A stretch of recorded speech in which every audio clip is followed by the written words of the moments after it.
la fiscalité telle qu'elle est présentée aujourd'hui, elle est mal abordée. Les réductions étatiques sont chaque année plus fortes en termes de budget, que ce soit le gel des dotations ou carrément certaines réductions, entre autres, pour la DGD. Donc la Commission des finances et l'exécutif ont proposé qu'il y ait un transfert de la fiscalité de la TVA partielle pour abonder cette enveloppe forfaitaire en espérant que la croissance de l'encaissement de TVA permettrait à la CTC d'avoir une évolution financière stable. Moi, je suis de ceux qui considèrent que l'on pose mal le problème. On doit présenter d'abord un argumentaire financier pour expliquer que la Corse ne doit rien à l'État, que c'est l'État qui doit beaucoup à la Corse, parce qu'en 2001, lorsqu'il a été acté que la Corse avait un retard structurel et qu'on a eu l'obtention du plan exceptionnel d'investissement, avec en gros une enveloppe étatique de l'ordre de 100 millions d'euros par an, c'était 100 millions d'euros qui sont venus en plus de toutes les parts contributives de la Corse à la France. Or, par rapport à 2001, la Corse en 2014 a renvoyé à la France 350 millions d'euros de plus.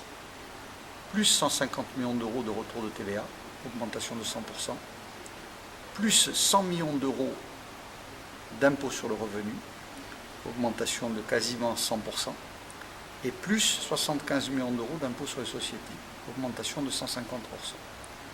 Ça veut dire que le PEI a été payé au triple par la Corse par rapport à ce qui a été donné. Donc, trouver comme argument bien heureux qu'on nous donne le PEI, c'est avoir aucune analyse de macroéconomie.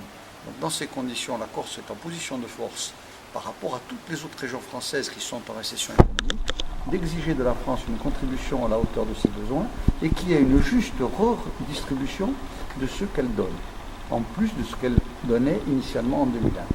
Donc, aller maintenant chercher de récupérer une fraction de la TVA qui, en Corse pour partie, est la TVA sur la consommation directe, la consommation sur les flux touristiques, la consommation sur la construction, c'est prendre le risque, dans la situation de crise que connaît le monde et qui est accentuée en Corse par une réduction drastique des mises en construction, donc baisse des niveaux d'encaissement de TVA sur les transactions immobilières et sur les achats de matériaux, stagnation des flux touristiques avec baisse des échanges financiers moyens des touristes, même si on reste constant au niveau du nombre de touristes.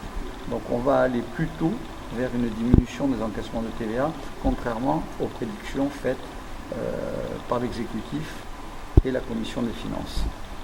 Donc dans ces conditions, asseoir les dotations de la CTC sur un impôt variable, c'est prendre le risque d'être obligé dans les années à venir de demander une augmentation de taux, ce qui serait paradoxal. D'autant plus que la TVA est un sujet très sensible. La Corse bénéficie de réfactions de TVA sur des taux réduits qui n'existent pas en France. Ces réfactions de TVA pèsent pour la Corse une économie de 235 millions d'euros. Il ne faudrait pas donner à l'État, à certains de ses députés zélés, la possibilité de demander un alignement de TVA au prétexte de demandant à l'encaisser nous-mêmes. On prendrait un risque trop gros. Sur les travaux publics et pour les collectivités, la Corse a un taux de récupération de TVA qui donne une bonification de 5%. Elle était de 7% avant la réforme fiscale de 2014, mais elle reste encore de 5% positif. Ce qui en fait, alors que la TVA génère une charge pour toutes les collectivités qui investissent, pour la Corse, la TVA génère une subvention.